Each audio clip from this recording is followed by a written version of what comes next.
Thailand, one of the last countries in the world still in touch with its past, where ancient traditions can be fruitfully adapted to the pressing needs of today. A well-loved king, worthy successor to distinguished ancestors, who uses his ritual sanctity and his personal popularity to get things done that will improve his people's welfare. All this, the king, the country's traditions, the people's welfare, are threatened with communist invasion. But with or without communism, the king sees his role as getting on with a job that needs doing.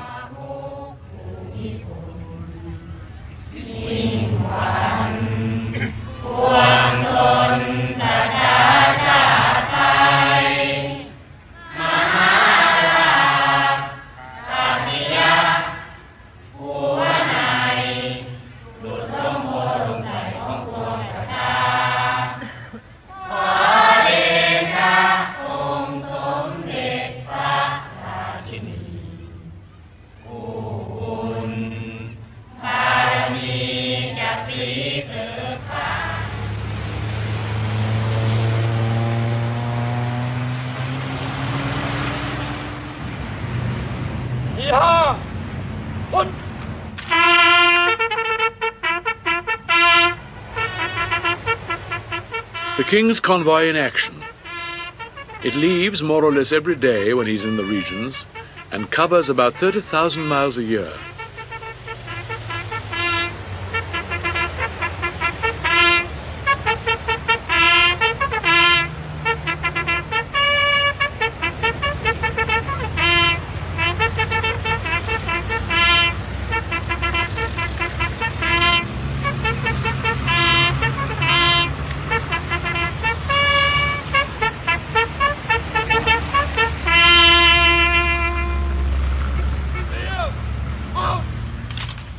In spite of losing one eye after his motor accident as a young man, the king likes to drive himself, very fast.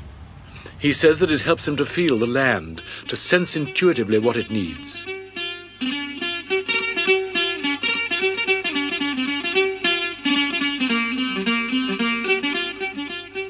He plans the trips himself and decides when to stop. Once people know that the king is going to pass their way, they lay out carpets in case he might stop. For the feet of a king are not supposed to touch the ground. This taboo, though no longer strictly held, is still exercised, particularly by the country people. The purpose of these tours is always twofold. On the one hand is the improvement in the people's welfare and the development which the king achieves, and this is certainly significant. On the other hand, there is his presence as king among the villagers. Before his visit, they may feel themselves neglected. In his presence, and after he has gone, they know that they are not.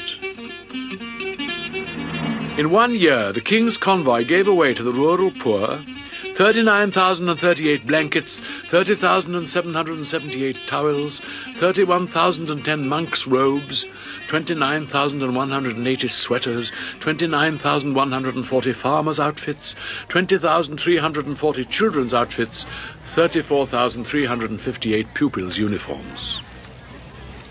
One statistic the palace would not release was the number of lollipops given out, but it must be hundreds of thousands per year.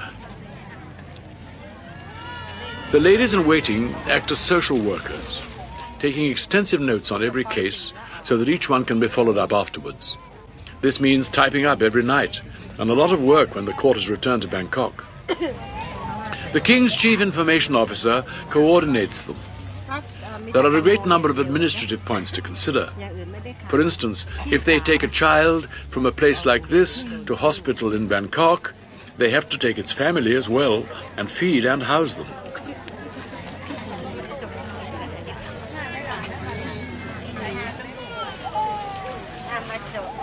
No previous king had ever even visited the northeast. King Bhumibol spent the first 10 years of his reign travelling very thoroughly through every district of the country so that he could see the problems in detail at first hand.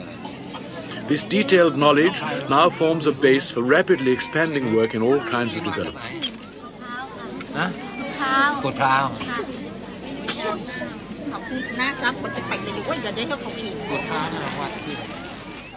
Always the encouragement, listening to their problems, helping them to help themselves.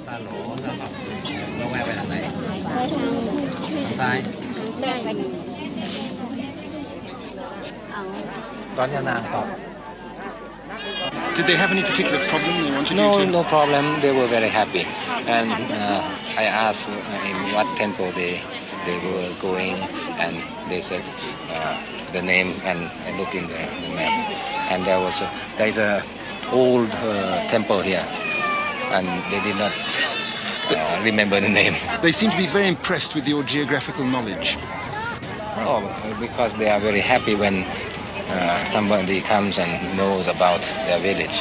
But you go everywhere with this map, I notice. It never, not this particular one, but Yes, there yes, is never no. a map from your hand.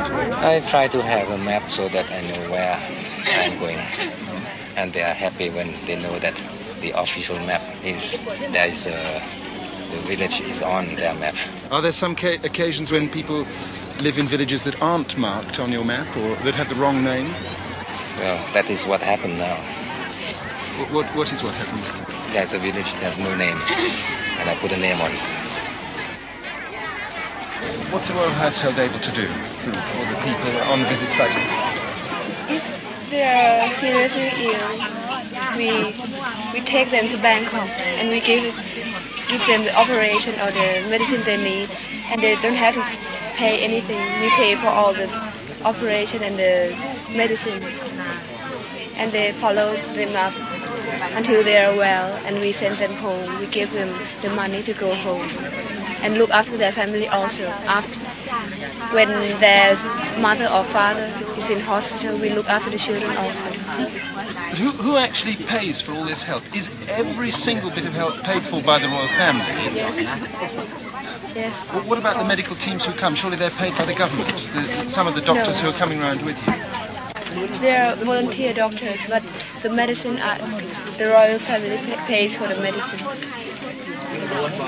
Why haven't these people, if they've got something the matter with them, why haven't they gone to the ordinary government medical health service or to the local government hospitals and tried to get help from them? There are very few government hospitals around here, and sometimes it's a sensitive area. The government officers couldn't get in. The King's mother, Her Royal Highness the Princess Mother, founded her flying doctor service precisely to cover these gaps in government health care. Her eldest daughter, Princess Galyani, who works as a university lecturer, helps her mother at weekends. As a trained nurse, the Princess Mother is well qualified for this work. Now nearly 80, she remains remarkably fit and continues to work with great energy at a number of projects, but her influence in matters of health has been considerable. Neither she nor her son, King Bhumibol, ever forgets that public health was the life work of his father, Prince Mahidol, who died whilst working as a doctor in the north of Thailand. The Flying Doctor Service was founded in 1969. Border Patrol police helicopters take the doctors into remote rural areas they would not otherwise be able to reach. Radio communication has helped to make the service available throughout the country. There are now more than 20,000 in the service: doctors, dentists, nurses, pharmacists, and health officers. All are volunteers who work for nothing in their holidays or spare time, and they are desperately needed, for there is a great lack of trained doctors in the rural areas.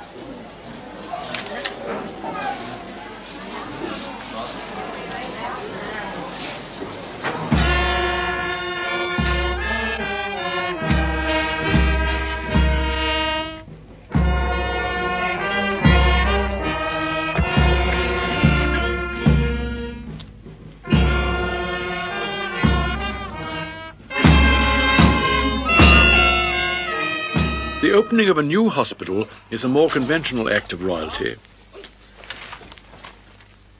Every state ceremony is prefaced by a religious one.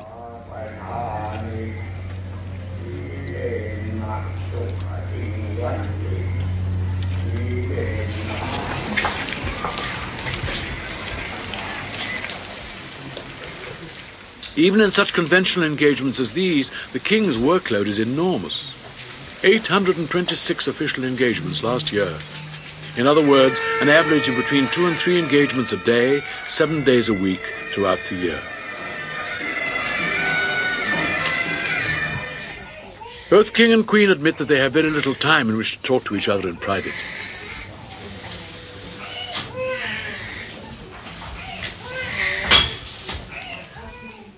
Outside the hospital, the crowds wait as usual for a chance to see the royal family. The King will never allow a precise time schedule to be imposed on his day because he needs to be free to stop and talk with people as they present themselves. She has 8 children and 5 of them are still alive, and she can walk and she can see very well. She can do her homework, but she's a little bit deaf.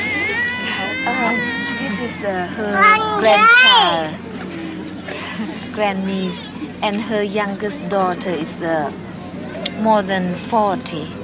8 children. She's a little bit shy of the camera, so I tell her to smile. These people, the young girls behind them said they are really over 100 years old. They said that they eat ordinarily, but they complained about being so poor and nobody looked after them. So I think we'll just help the neighbors to give some money to the neighbors to look after them. This one is totally alone. That's what she told me, totally alone. But these 2 have distant relatives looking after them. So far this year, volunteer doctors on the royal team have performed about 250 operations in this area, mostly for eye complaints. Many doctors in the northeast have been killed by communists ransacking hospitals for medical supplies.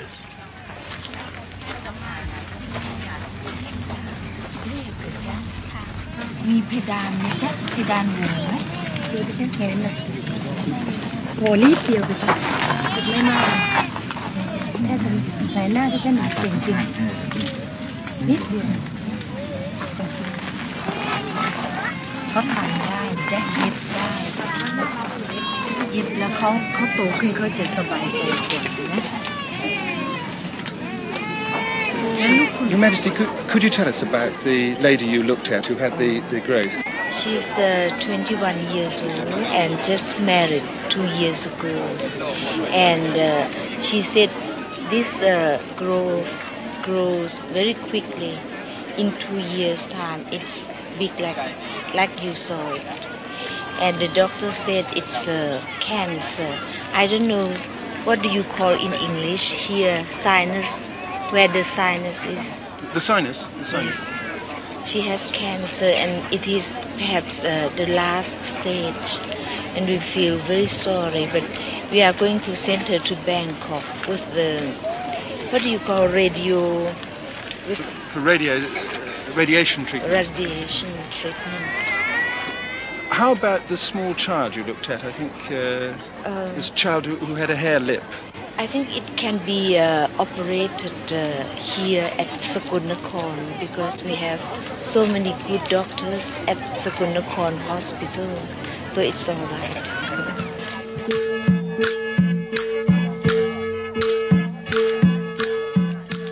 An official reception in the grounds of Phupan Palace. At these functions, everyone must take part. Guests are frequently asked to do some kind of turn. Now it is the ladies in waiting. They worked all day as social workers. Now at night, they must change and perform traditional Thai dance.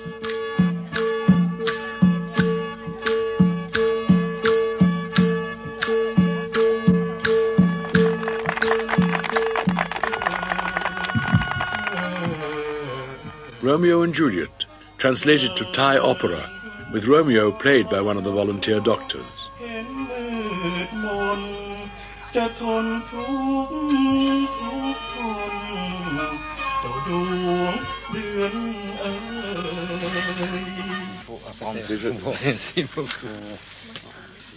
With the king's many languages, there is rarely any need for an interpreter. There is a great tradition of hospitality among the Thais.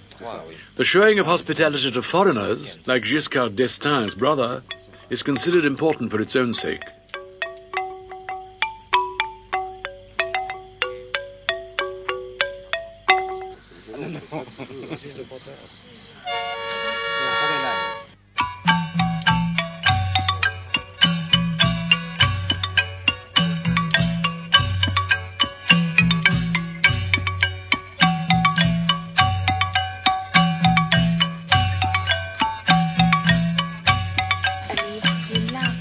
The King and Queen received representatives of friendly countries, both formally and informally, turning state functions into personal affairs whenever possible.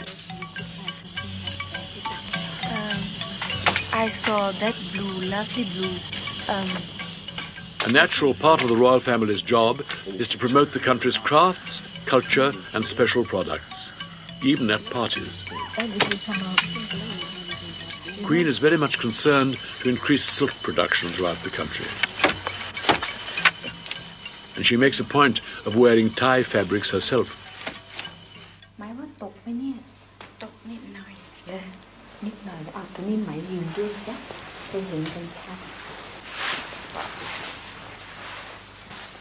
These dresses are made of matmi silk, which is the material woven in the northeastern part of Thailand. Before it was dyeing art, because it is so difficult to make it. It would take many weeks to make it. Have you noticed that a single piece of matmi can have different color?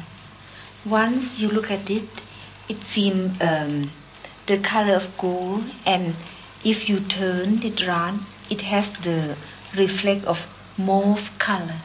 So that's the quality of Thai silk. The people in the northeastern part of Thailand is the big majority of Thai population, and that part is quite dry. There are often droughts. When I visited, I noticed that the people are wearing this, but only a sarong. It is so beautiful and so different from other material. So I asked them to weave it for me. And now I've got the market in Japan, and soon I hope to get the market in Hong Kong. In a sense, all official functions are, as it were, extras to the king's main job, his travelling development column. The convoy contains doctors, social workers, agricultural advisors, irrigation engineers, and other specialists as required. Which is more fundamental to the relief of the rural poor? Improved medical care for the sick, or better food for everyone? The two must go together. Better nutrition means better health. The king is well aware that Thailand could have enormously productive agriculture. The problem often comes down to making the best use of available water. There's either too little or too much.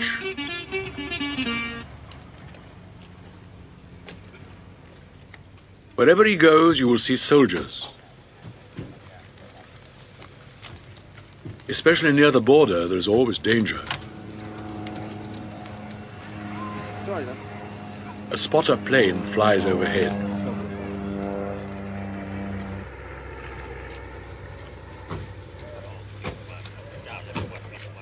This is one of the king's new dams. Irrigation is probably the aspect of development to which he contributes most. Apart from his boat with the rudderless engine, the king has designed dams and irrigation channels himself. He has initiated over 400 irrigation projects throughout Thailand, often combining them with the introduction of fisheries.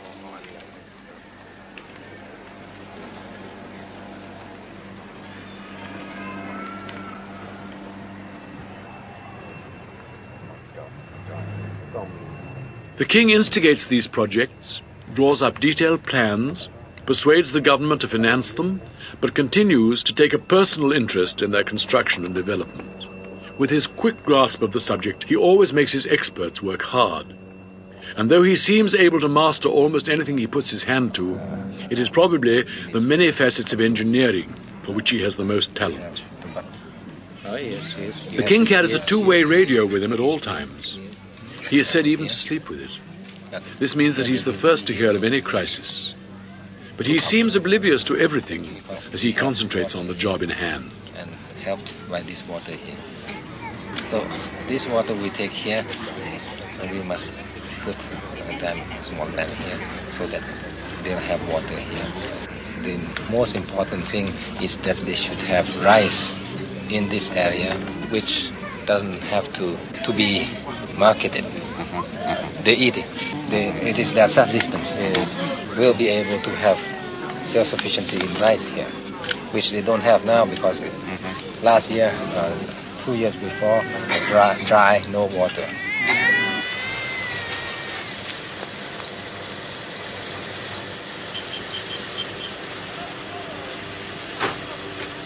What do you think the communist insurgents are telling people about schemes like this that you're involved in? Depends on the one. Sometimes they will say that they are the initiators of this scheme. Sometimes they will say that this scheme is the devil's scheme. Depends on the man.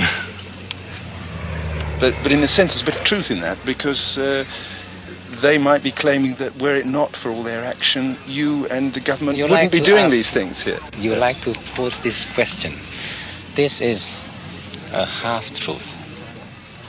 If they were not there, we would not have trouble. And we would have built this dam a long time ago. But if, because they are there, we must take the trouble to come here. Because the people who built this, they want to have some encouragement. You're saying that this is evidence that you're winning? Winning against what? Communist insurgency. Oh, I don't know. But we are winning against hunger. This is what we are doing. We are not fighting against people. We are fighting against hunger. We want to have them have a better life. If we make this and they have a better life, the people you call communist insurgents will have a better life also. So everybody is happy.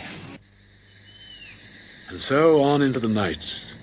Impossible not to be overwhelmed by the energy of this man who works round the clock for his people. What must he think of us, technology-cosseted Westerners? The Queen told us that we could never capture his life on film because we, with our union rules, would never work the hours that he does. Such powers of concentration, such radiant energy. An army camp. These soldiers have been waiting all day for the King's arrival. That is often the case, but the Thais do not mind waiting. It is still such an honor to see the King.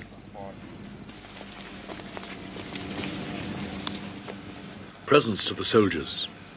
The hand flick which the soldier gives before he receives the parcel is a gesture of politeness made only to the King, Queen, and royal princes or princesses of the highest rank. It is, as it were, a gesture of asking permission to receive direct from the royal hand.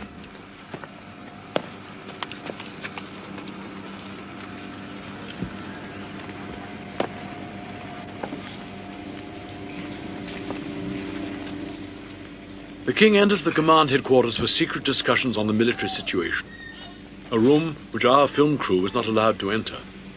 We are reminded once again that Thailand is at war.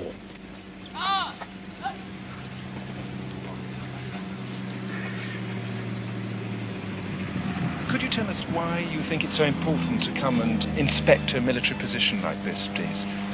They have an important task to do is to keep the area safe, their territory safe, and in fact to help the people, because the people in this area is very, very poor. so poor. This is the place where it is called so-called liberated area, one of the liberated area. It isn't red anymore, but still the fact is the people are very poor still. So the soldier here helps to give them advice on how to grow their crops and how to look after their children. They are loved everywhere, the soldiers, I mean, because they don't fight with arms only, because they have been looking after the welfare of the people most. In fact, they have won the heart of the people. I think that is the right way to fight the insurgents. What do you think the communist insurgents think of the royal family of Thailand? I don't know, but I think you can search some of them. I think many of them have come, and many of not this time. I met once a man just came down from the mountain. He declared himself a communist, but he said he loves the king too. So how can one explain that? How can one call him a communist or what? I don't know. We met a communist defector this morning who said, we asked him what were the communists telling villagers about the royal family, and he said that the communists tell the villagers that the royal family are the biggest capitalists of all in Thailand. What do you think of that? I think the people will decide what to call us by themselves. They will decide. So we'll let the people decide.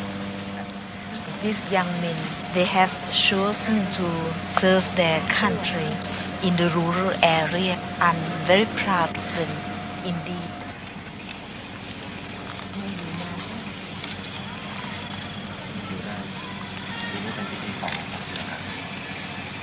เป็นเพื่อนกับร้อยเอกนรงค์เดชหรือเปล่าเป็นรุ่นน้องรุ่นเดียวกัน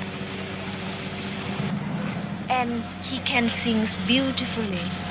He can sing beautifully, and he play guitar also.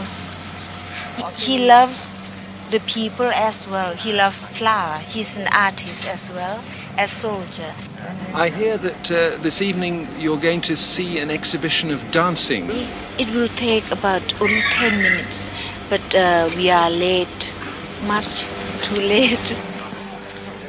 After the day's visible work and activities are over, the king can spend 4, 5 or even 6 hours alone in his study at night, surrounded by teleprinters, radio sets tuned into police or army frequencies and other communication devices.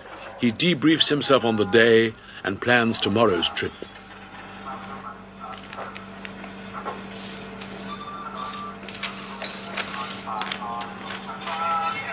Could you explain what you're doing with his maps, please?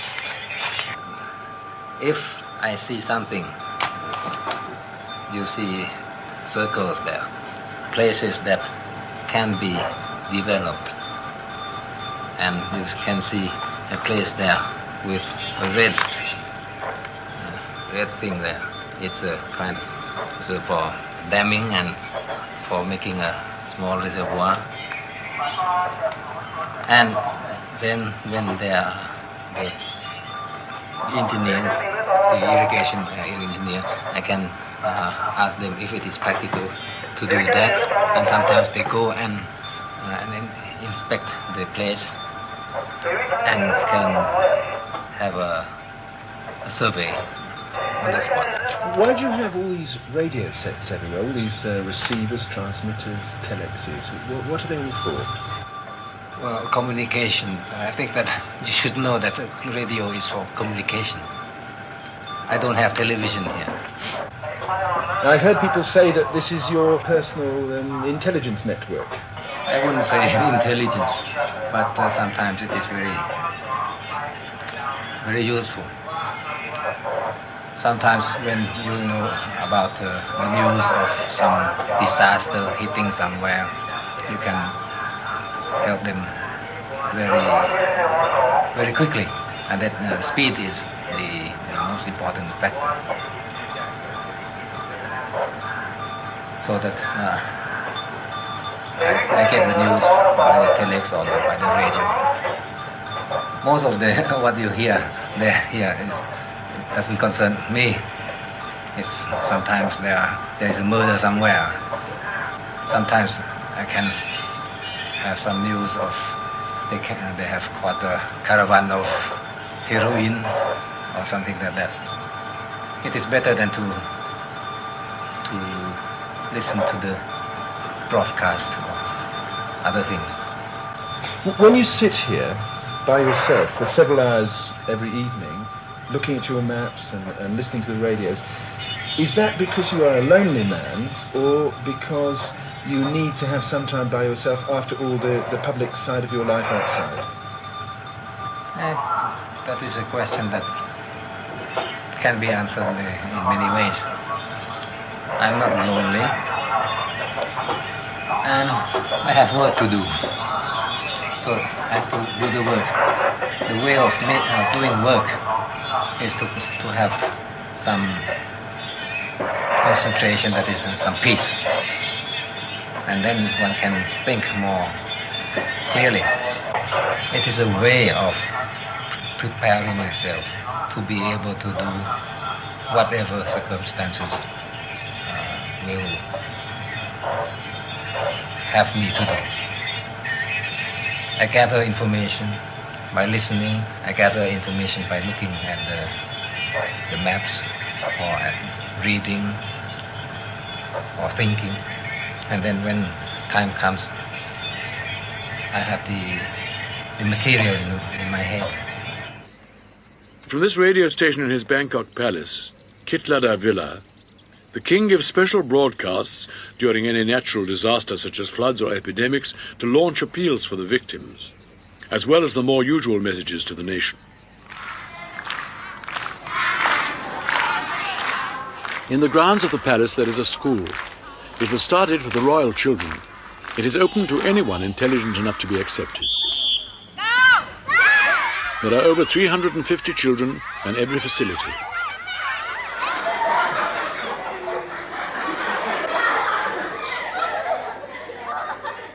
The king is a firm believer in the pursuit of knowledge for its own sake, which he links to his Buddhist principles.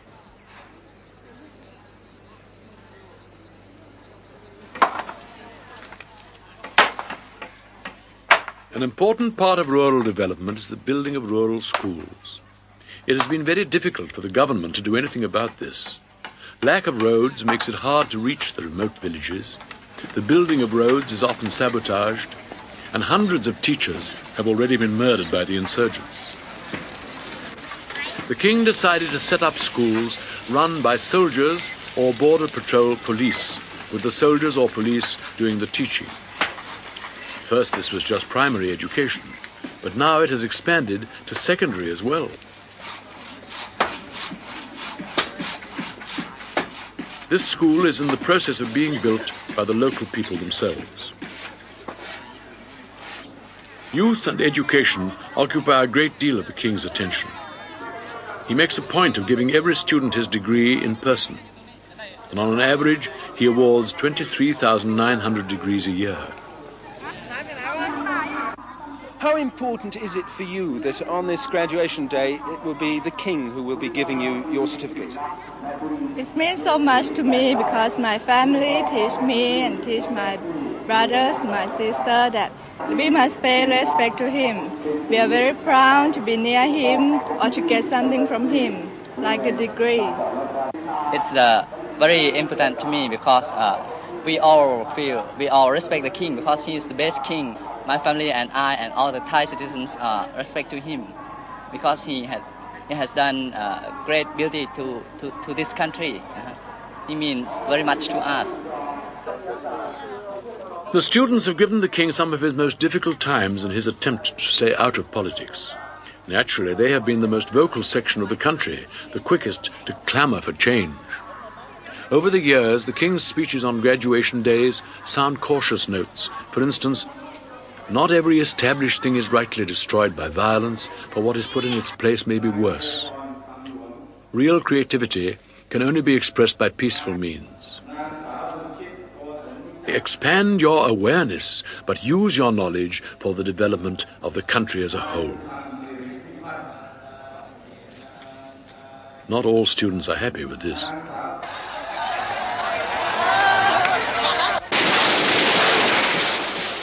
The students have been associated with the two occasions of greatest violence in Thailand during the 70s. In 1973, there was a student uprising in which 73 were killed. The demonstrations were against the corrupt military dictatorship of Field Marshal Thanom. On this occasion, the king had intervened on the students' side, and Thanom was exiled. A constitution was drafted, and there were 3 brief civilian governments. But with 55 different parties, parliamentary democracy proved extremely complicated.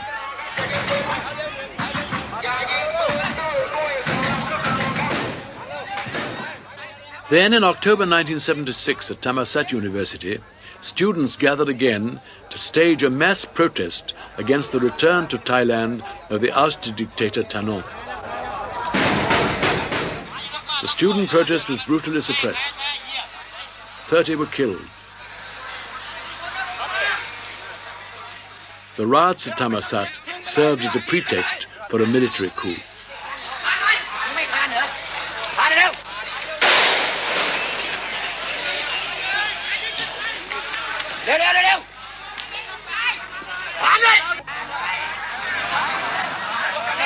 It has been suggested abroad that after the riots in October 76 at Thammasat, the royal family were themselves involved in some way in trying to help different factions come together, and that the royal family was instrumental in the changes that happened after those riots. The royal family is in the limelight, so that if we think something, we do something, they will look at it. If they look at it, it doesn't mean that we are playing politics. And now, if after it is not the October 6 only, any action, even when I'm going out to look on the site of a small dam, or asking the people if they have had enough to eat this morning, I'm beginning to play politics. I'm accused of playing politics. But at that time, your son was hanged in effigy,